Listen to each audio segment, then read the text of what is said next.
Good afternoon, Keto crew. Welcome to another episode of the Keto Pro podcast, your unbiased source of expert nutrition information. Today, I'm joined with Adam. Adam has an incredible story to tell. He started his journey back in August 2022, and to date has lost 10 stone and counting, I believe, Adam, isn't it? 10 stone 7, well, 10 and a half stone now, bang on. Incredible, 10 and a half stone. So let's tell the viewers, Adam, about a little bit about your journey. Where did it start, and what was the driving force behind you starting? Started about, just over 6 months ago now with a Zoom call with you. With myself? Where I'm sat now, absolutely petrified to speak to you, if I'm totally honest with you. Didn't understand most things you said when I was speaking to you. The only thing that did stick out to me is you said I could eat bacon and egg every day. And I thought, right, there's no way I'm going to lose weight. What better way to start? Discovered I had an addiction, probably unhealthy addiction to salted butter. I don't think I cook a meal without it. And to this day, even though the weight is gone, I still find it nuts that you can have bacon and egg almost 3 times a day if you wanted to. And the weight's still coming off, like. 10 and a half stone. What weight were you at the top end? I was a pound off 34 stone. So, call it 34 stone, probably. Yeah, 34. And what do you weigh now? I'm only got it written down there. I knew you were going to ask that. You know, because I always weigh in kilos. I never know what it is. I know. When you tell someone what you are in kilos, I haven't got a clue. I wish that we could work it out in pounds, because pounds sounds more as well. Yeah, so when you work at something out in the K, it's 2.2 K to the pound, pounds to the K. So it works out better if we work it out in pounds. But yeah, unfortunately, we work it out in stone. But so what's that? 10, so 34. You'd be 23 and a half now. 23 stone. Where is it? But I'm 23 stone 7 now. I've lost 146 pounds if you want to do it in pounds. 46. Which is about 66k, I think, isn't it? Yeah, 10 stone 6. Absolutely incredible.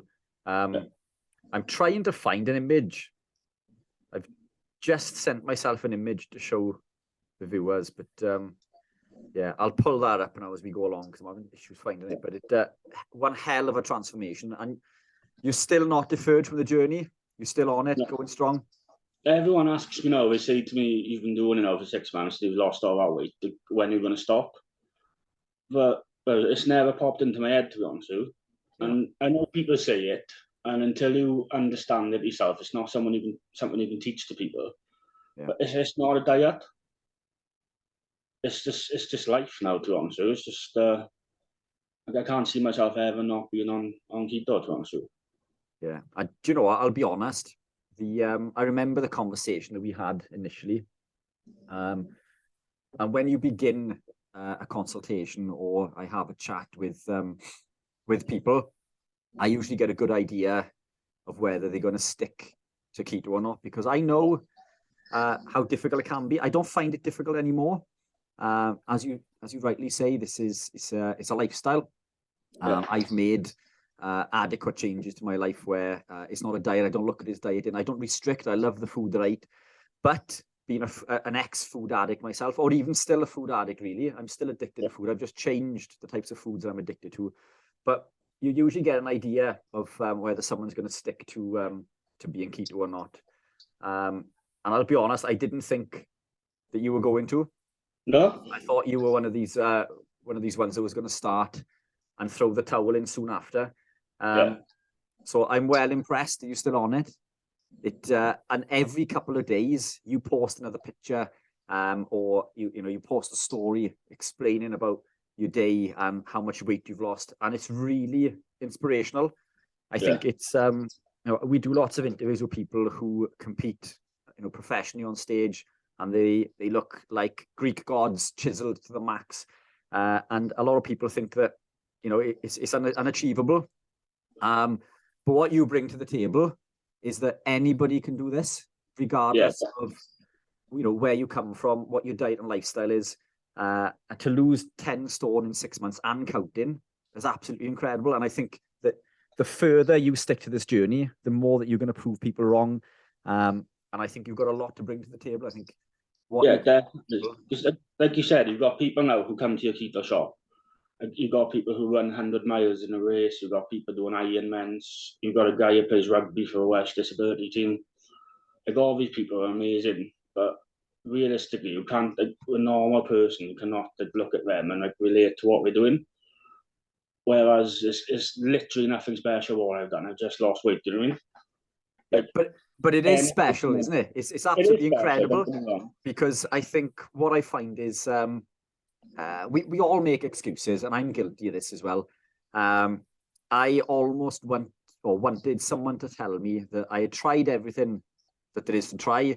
I'd done everything that there is to do. I'm not losing weight, and it's not my fault. That's what I wanted somebody to tell me, so I could go away and stuff my face, basically, because it would absolve me of any responsibility. But the reality is, it is my fault. But a big portion of this is lack of education. We are told to eat certain foods, which we know signal the body to store fat. Excess carbohydrates, we know signals the body to store fat. Grains, we know signal the body to store fat. Vegetable oils, we know signal the body to store fat. So counting calories isn't enough. We shouldn't have to diet to lose weight. And correct me if I'm wrong, but I don't think that you were dieting. I think you're eating. We had a quick conversation before we came on about what you were eating. That's not dieting. You're not dieting. You've just changed the foods that you're eating.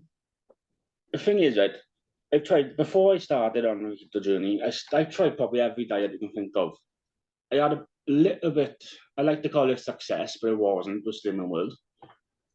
But when you think about what they actually teach you, like, the main thing they tell you on your first day is you can eat a whole bowl of pasta 6 times a day and it's fine. Nothing, no problems at all, and you're still going to lose weight. Even if you do lose weight doing it, the damage you're doing to your insides and stuff, but you don't understand that, do you? Because you just got it chucked into your head, oh, I'm going to lose weight.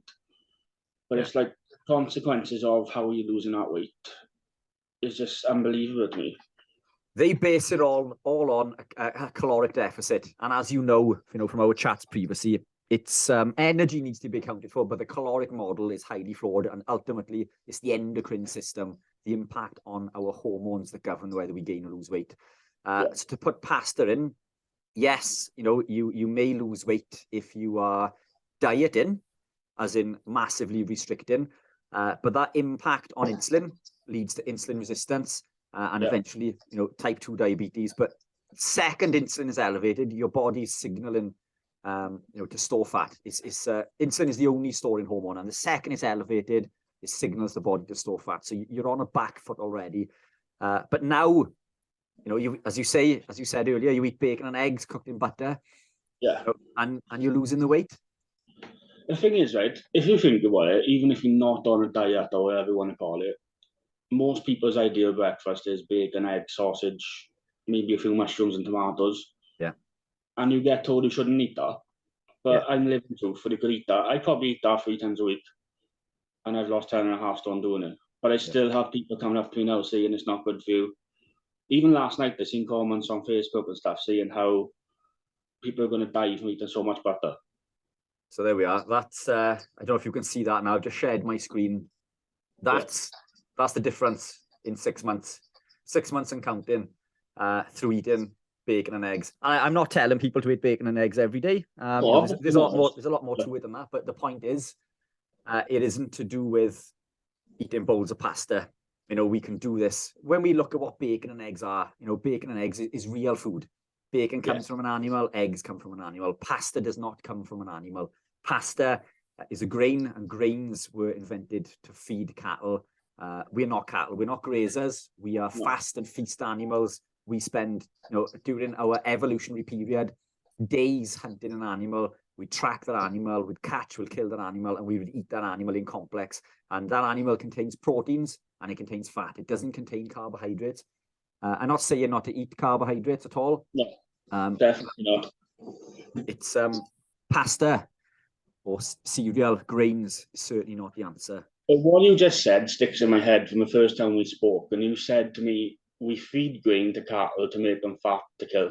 That's it. So how can we expect to be able to eat it all day and still lose weight? Exactly. And until you said that to me, it never popped into my head. And then as soon as you say it, it just seems so obvious. It's like, how can you not think of that? Like, that switch almost flicks immediately, isn't it? We feed grain to cattle to fatten them up. So why would we think feeding it to man would have a different impact? And simply it doesn't. You know, it's going to have that fat storage effect. But definitely. So other than obviously the weight loss is incredible to date and counting, and we'll check in every couple of months with another update to see how you're getting along. But what were the other reasons behind you beginning or changing this lifestyle? Obviously, okay, you wanted to lose weight, but were there any other driving factors behind why you wanted to start? There's millions of reasons, if I'm telling you the truth, but I think the biggest one, that picture you just showed now, the first picture was my wedding day, which was probably about 2 weeks before I spoke to you the first time. And leading up to that, I'd always known I was big. Like, there was no two ways about it. I'd always known. But I was looking for clothes for my wedding, and I was shopping on all the fat boy websites, as I always have done. But it was getting to a point where even looking for clothes on there, I just couldn't. Nothing was coming back. I couldn't have the clothes I wanted. It was whatever the bigger size was and hope it fits, basically. And it was in my head. I know I need to do something about it. But it was like a switch I needed to be turned on. It's like I knew the weight had to come off, but mentally, even though I knew it was so bad for me, I just couldn't do it. And then something clicked in my head then one day. I was sat there thinking about it. And about a year before I came to speak to you, my old girl passed away from cancer. And I think that's the reason I put a lot of the weight on, to be honest with you. It was just comfort eating, stress eating. And I was sitting there thinking to myself, I know if I carry on eating, I guess I'm going to die young, probably in the next 10 years easy. And I was thinking to myself the way I felt when my old girl died. And all I was going through my head was I can't have my kids feeling like this. Like, I can't have my kids growing up thinking my father's died because he's eating himself to death, like doing. And from that day on, that's been my driving motivation, to be honest with you. Not the sole thing, but that's the only thing that comes into my head. Like, when I'm having a bad day, that's the first thing that comes into my head is, no, I'm not going to go and eat that bag of chips now. Because I don't need it, you know? And that's probably the main thing, to be honest with you. So I think the takeaway there is, I had a similar conversation with a friend of mine recently. What they said to me, this person is quite ill. What they said is that a life without a beer is a life not worth living. To which my reaction was, how selfish, because this person has children, friends, family. So it's okay for you to say that, but what happens if you die, you know, through the lifestyle you live in, all because you want to drink a beer? Is it really that important? Is it really worth, you know, your ill health and, you know, your ultimate demise just so you can have that little bit of beer? And the switch flicked, and then that person now is now eating a lot healthier, as you know, moved away from the alcohol. You know, we don't need these things. No, do you know, if you take that conversation now and change the word beer to food, that's probably me. I 100%, and I probably still have got a food addiction. And people think, oh, why don't you just stop eating? But if you actually sit down and read about it, the emotions are set off in your brain and all the hormones and stuff is exactly the same as taking heroin. Yeah. Would you go up to a heroin addict and say, right, to stop? You could try it, but you know it's not going to happen. Yeah. But people haven't come around to a way of thinking that it's the same, if you know what I mean. And it is the same. Like, food addiction is a massive thing. I used to be a food addict, and I still am, but I've changed my addiction then, if you like. Rather than eating lots of foods that were bad for me, i.e. cereals, or as Alan Reeves described on a podcast that I done with him recently, what did he call it? His sugar bowl. You know, his sugar bowl, he calls it, instead of cereals, because that's pretty much what they are. These grains that contain lectins that causes intestinal permeability, and stuffing my face with Burger King, McDonald's, Domino's, KFC. I eat and I eat lots of food. I eat probably more than most people do in a day. I stuff my face. I love my food, but I've changed my addiction from those foods that are bad for me to real foods. Definitely. I get to eat fatty cuts of steak cooked in butter, mushrooms cooked in butter, bacon, eggs, gammon, lamb, whatever meat that you can think of. I love the food that I eat, and I'm addicted to the food that I eat, and that's all I've done. So it's basically, I still get that dopamine fix, but I have moved from food addiction, from junk food to healthy food. And it sounds like you've done the same. You still. And I think we've all got, even if we don't know it, I think we've all got a trigger food. But if we want a diet, we've only got to come across that food once, and that's the end of your diet. And then because you've eaten it once, you think, oh, that's my diet gone. And then you just get back on into that way of thinking. It used to be bread for me. Bread, if I'm totally honest with you, I probably could have eaten a loaf of bread a day. I probably did, in fact. Yeah. And I wouldn't think it was a problem. Yeah. Even though I probably did know it was a problem, and I'd probably lied to myself saying, "Oh, tomorrow I start and I won't eat any bread ever again." I don't think I knew. Well, I did know I was lying to myself, but deep down, if you know what I mean. And even though I knew that tomorrow I wouldn't start tomorrow, it was a case of, right, I don't have to worry about the consequences until tomorrow comes, kind of thing. Do you know what I mean? But tomorrow never comes, is it? Tomorrow comes and then it's tomorrow again. And then it's that old analogy, isn't it? My diet starts on Monday. Everybody's diet starts on Monday. Well, why start on Monday? Why not start it now? Make that change now. A trigger food for me were nut butters, which are technically keto friendly. Although I've moved away from them because I've moved away from all lectins and phytic acid, and nut butters are high in lectins and phytic acid. And that's not to say people can't eat them on keto, but I've just transitioned due to my journey. But nut butters were a trigger food for me. So I would have one spoonful, but then that would fire up all of those receptors in my brain telling me to eat more. And the thing with the nut butters and nuts is that the lectins block absorption of other nutrients, and they block leptin, so your body doesn't actually absorb a lot of the nutrients within them. And when you block leptin, which is a satiety hormone, it blocks that satiety signaling. So a lot of people can attest to this by eating nuts. When you start eating nuts, you can't stop. You begin with a handful. So again, nuts in moderation is okay, but nuts for me would be a trigger food. And bread, similarly as well. So bread is, it's one of those things when you walk past the bakery down in the street, it smells absolutely stunning, and it's designed, isn't it, to trick us into going in and eating these foods because bread was so bad for me. Right, this is how bad it would have been in a day. I'd wake up in the morning and make the kids toast, and as I was waiting for a toast to cook, I'd be back doing a slice of bread because I couldn't wait for a toast to pop. Yeah, and now it's.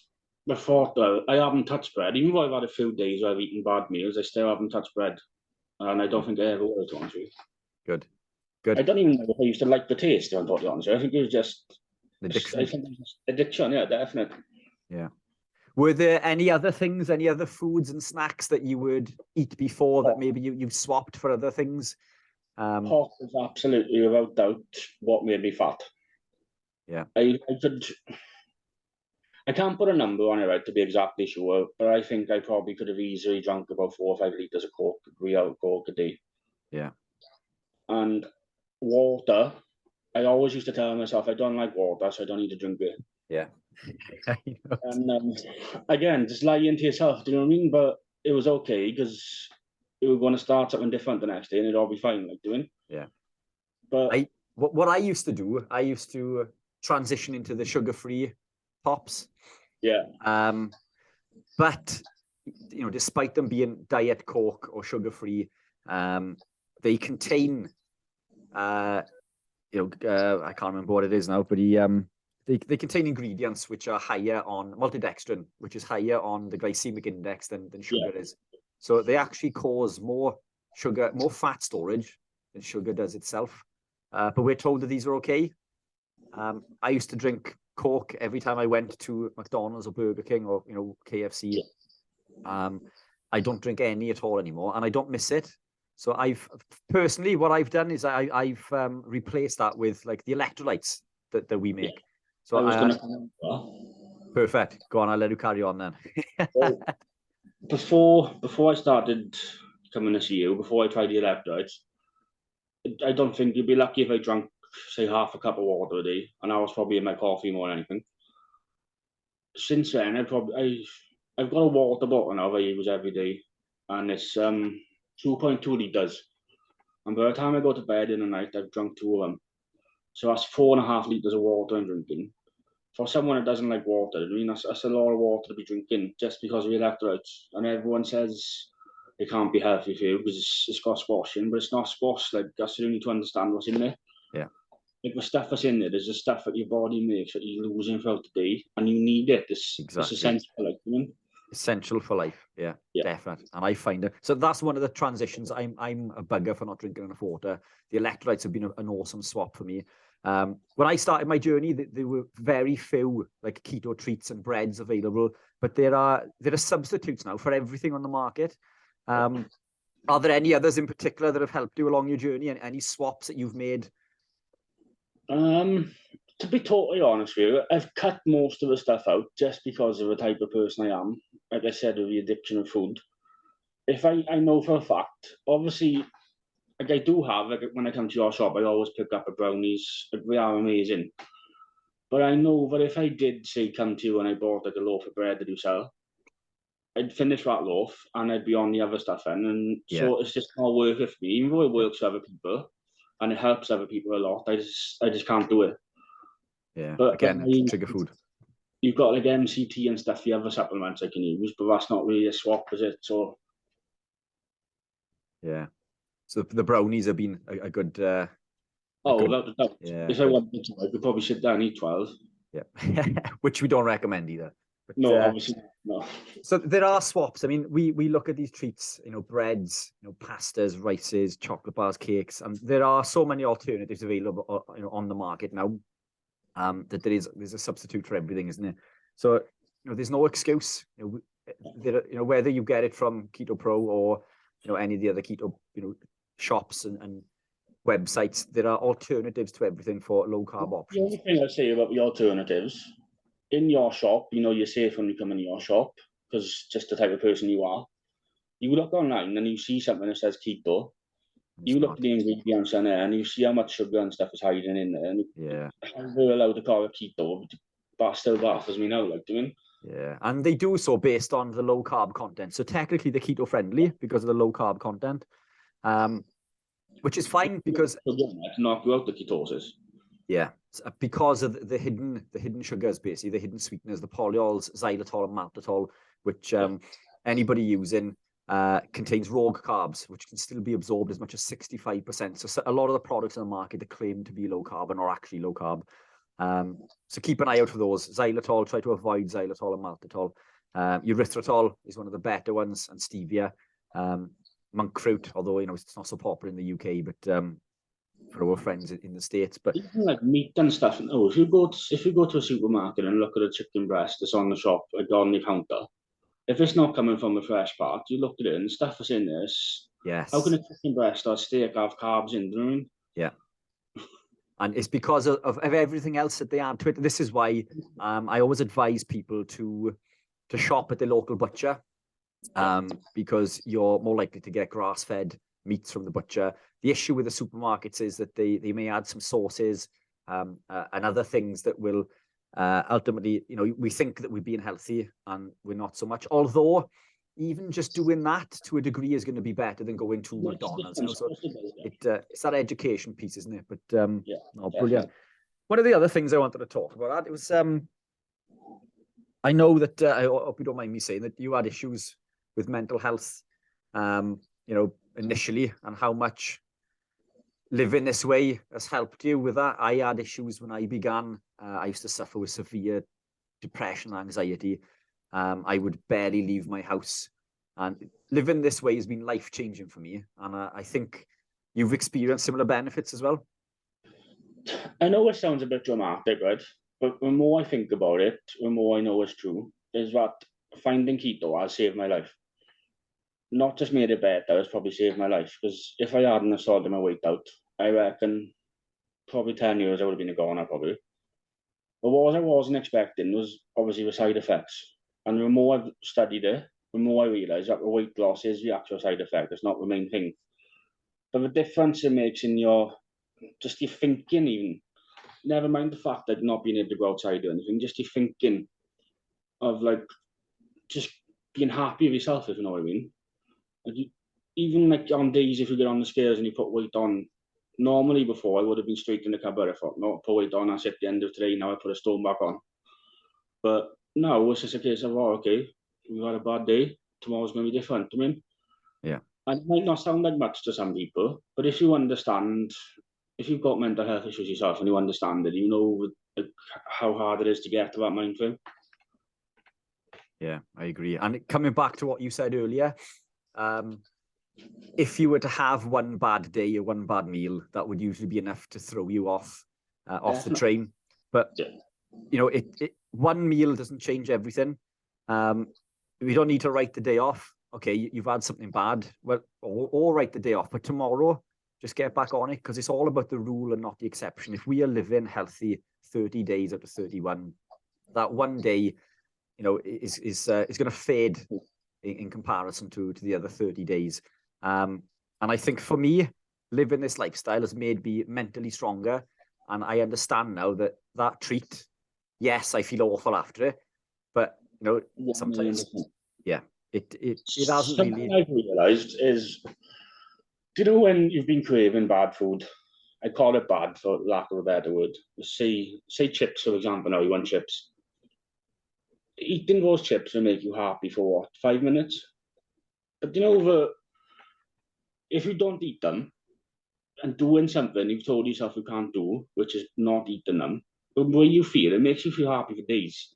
Yeah. And that's the part I want to pass on to people. I want them to understand like what it can do for you. And that mood that it puts you in sets you up to do better things. Because if you're in a happier mood, if you're feeling good about yourself, it's going to make you do good things.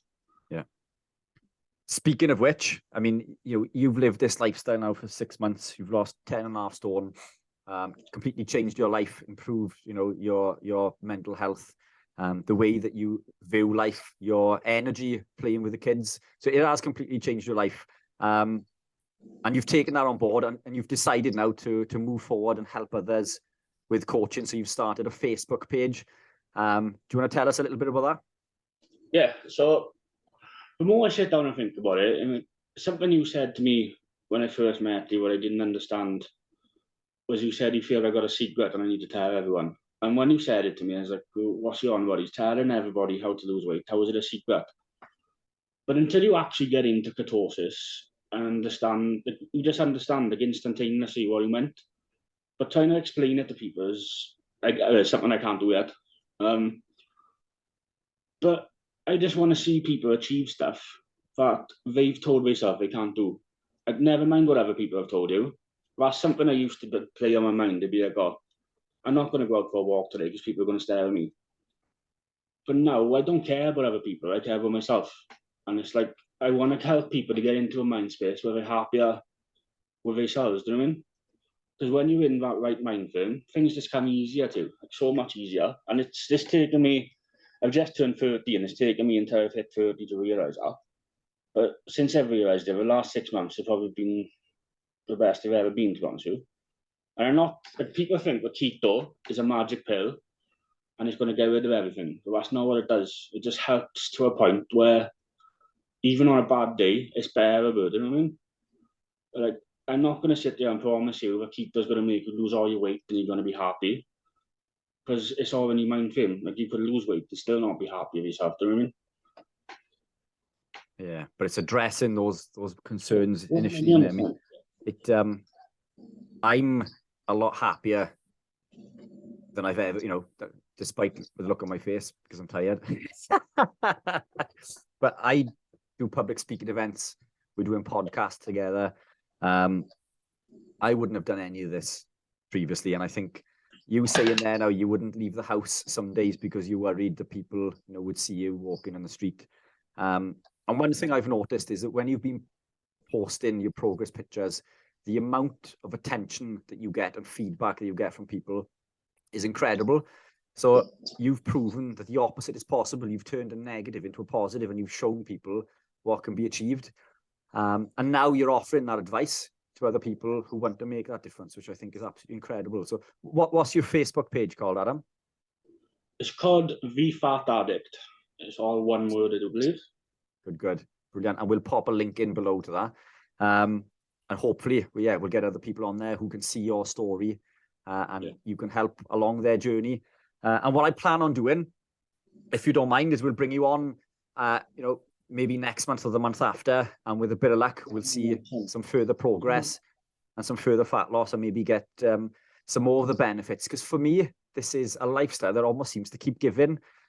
Certainly 12 months on, from my journey, I still remember reaping benefits and new highs of energy, new realms of mental clarity that I had never had before. Do you know what the most unexpected benefit I found of it is how it's like transferred on to my family. Right. So okay. my wife she's lost over 2.5 stone, probably close to 3 stone.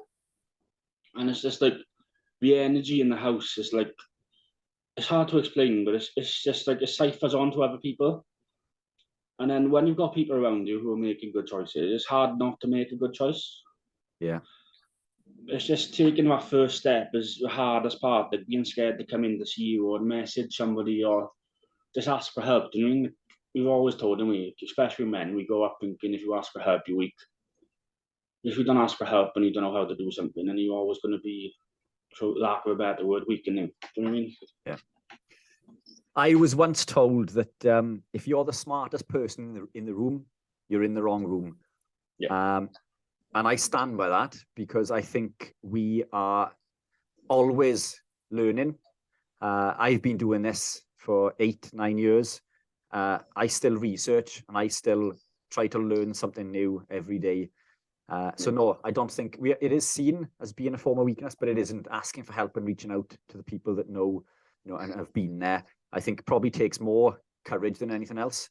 Oh, 1,000,000%. It's like on my Instagram page, I posted a picture of myself a couple of days ago of me with no top on at my biggest. And even now, when I've lost the weight, my confidence is probably 1,000 times higher now than it was then. And I was still scared that the amount of times I almost cancelled the post was unbelievable. But it's like, you can't expect to be able to help other people and not put your money where your mouth is, if you know what I mean. Yeah. And I'm hoping, even if one person turns around and sees our picture and thinks to myself, wait a minute, I can do something better, then it's worth the anxiety it's causing me, do you know what I mean? Yeah, that one person, that difference you make to that one person's life, it's amazing. It's worth it. Yeah, exactly. And this is why I do what I do. This is why I started doing what I do on a daily basis. And yeah, it's fantastic that the journey that you've decided to take has taken you down this road. And as you say, it's I didn't hear that before. I've never heard you say that about your wife losing weight as well. And the energy difference it's made in the household. So that's incredible. That's made my day, actually. So between you, it's a combined loss of 13 stone. That's probably closer to 14, to be honest with you. So that's a person. That's more than a person. Yeah, exactly. You've lost a person between you, and yeah, even more so. I mean, the amount I weigh now since I come away from bodybuilding, that's almost two of me. We could talk about it all day, but I put a picture up on Instagram the other day of the amount of weight I've lost in weight plates.